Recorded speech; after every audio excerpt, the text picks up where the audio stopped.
Very good morning to all of you. आइए आज का सेशन स्टार्ट करते हैं।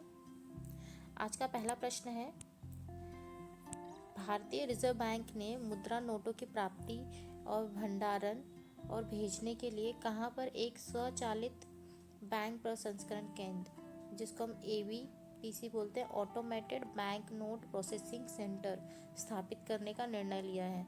तो कहाँ पे स्थापित किया जाएगा? ये किया जाएगा जयपुर में। ABPC के कार्यों में करेंसी चेस्ट मतलब CC, करेंसी चेस्ट और बैंक शाखाओं से प्राप्त नोटों का प्रसंस्करण और स्वचालित तरीके से अमान्य बैंक नोटों को नष्ट करना भी शामिल है। इसके अंदर है ना कि हम प्रसंस्करण तो कर सकते हैं नोटों का और साथ ही साथ उसको नष्ट भी कर सकते हैं, है ना।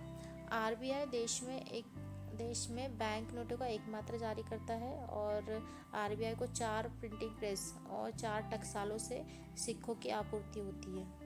ठीक, आगे बढ़ते हैं। क्वेश्चन नंबर 2 है, यूनेस्को ने बांग्लादेश के प्रस्ताव को अपनाते हुए किनके नाम पर एक अंतर्राष्ट्रीय पुरस्कार शुरू करने की घोषणा की है? तो किनके नाम पे की गई है? तो ये की गई है शेख मुजीबुर रहमान। शेख मुजीबुर रहमान जो है ये संयुक्त राष्ट्र एजेंसी ने सर्वसम्मति से अपने 210वें सत्र में क्रिएटिव इकोनॉमी के लिए यूनेस्को बांग्लादेश बंगबंधु शेख मुजीबुर रहमान अंतर्राष्ट्रीय पुरस्कार के प्रस्ताव को अपना लिया है। ठीक है, और जो पहला यूनेस्को बंगबंधु पुरस्कार दिया जाएगा वो दिया जाएगा नवंबर 2021 में। और ये जो बंगबंधु शेख मुजीबुर रहमान हैं, इनके बारे में अगर जाने तो ये बांग्लादेश के संस्थापक रहे हैं और प्रथम राष्ट्रपति भी रहे हैं और इनको बांग्लादेश का जनक माना जाता है। अगला क्वेश्चन,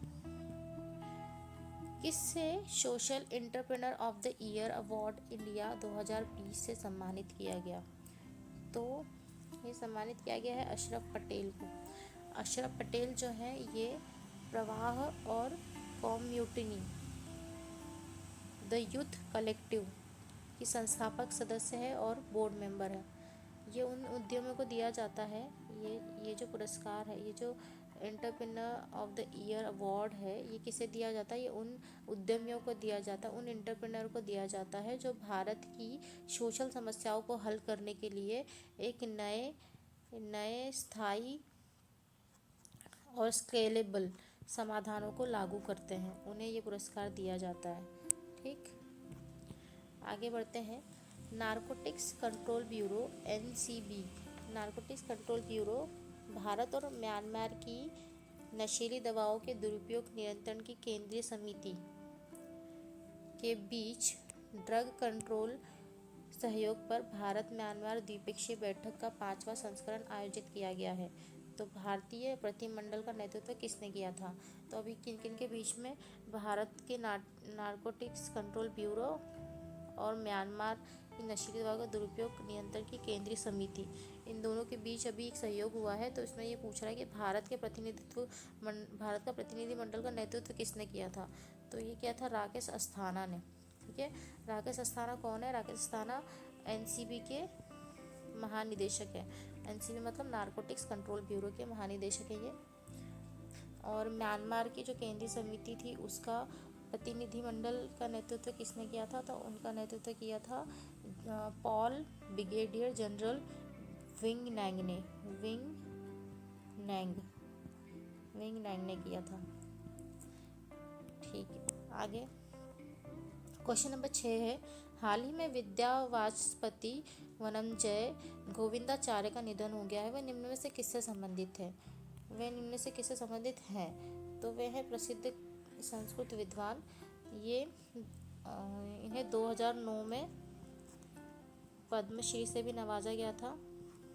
ठीक है, और इन्होंने नियर अबाउट 150 किताबें लिखी हैं अपने जीवन में।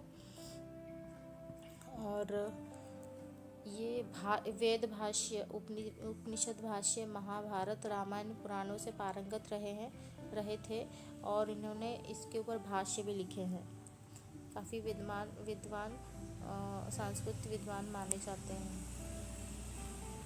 अगला क्वेश्चन है ई एग्रीकल्चर मार्केट लिमिटेड बीम किसके द्वारा लॉन्च किया गया है। ई एग्रीकल्चर मार्केट बीम लॉन्च किया गया बॉम्बे स्टॉक एक्सचेंज BSE द्वारा लिए लॉन्च किया गया है। इसका उद्देश्य क्या है, तो भारतीय कृषि बाजार की प्रतिस्पर्धा को बढ़ावा देना, वित्तीय बाजारों और बाजार प्रौद्योगिकी और इसके जीवंत परिस्थिति तंत्र में BSE की ताकत बढ़ाना। ठीक है, ये इसके कार्य हैं। और BSE जो है वो एशिया का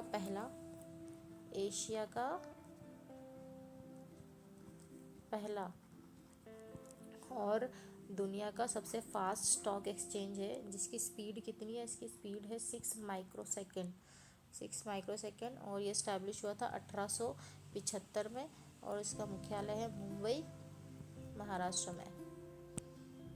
अगला क्वेश्चन है 14 दिसंबर को देश भर में कौन से दिवस के रूप में मनाया जाता है। तो 14 दिसंबर को क्या मनाया जाता है राष्ट्रीय ऊर्जा संरक्षण दिवस। राष्ट्रीय ऊर्जा संरक्षण दिवस मनाया जाता है। ये ऊर्जा मंत्रालय के अधीन bureau of energy efficiency BEE के द्वारा हर साल 14 दिसंबर को देश भर में मनाया जाता है। और ये जो BEE है ये संवैधानिक निकाय है और इसका उद्देश्य क्या होता है इस दिवस को मनाने का। इसका उद्देश्य होता है लोगों के बीच ऊर्जा संरक्षण और ऊर्जा दक्षता के महत्व के साथ जलवायु परिवर्तन के लिए, समग्र विकास के लिए, समग्र प्रयासों के लिए जागरूकता फैलाना। अगला क्वेश्चन है सोवियत स्पुतनिक के माध्यम से आकाशीय कक्षा में ले जाया जाने वाला पहला जानवर निम्नलिखित में से कौन सा था।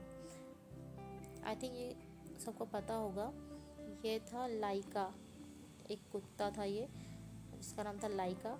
इसको सोवियत स्पुतनिक के माध्यम से आकाश में ले जाया गया था और ये तत्कालिक जो सोवियत रूस था उसी के द्वारा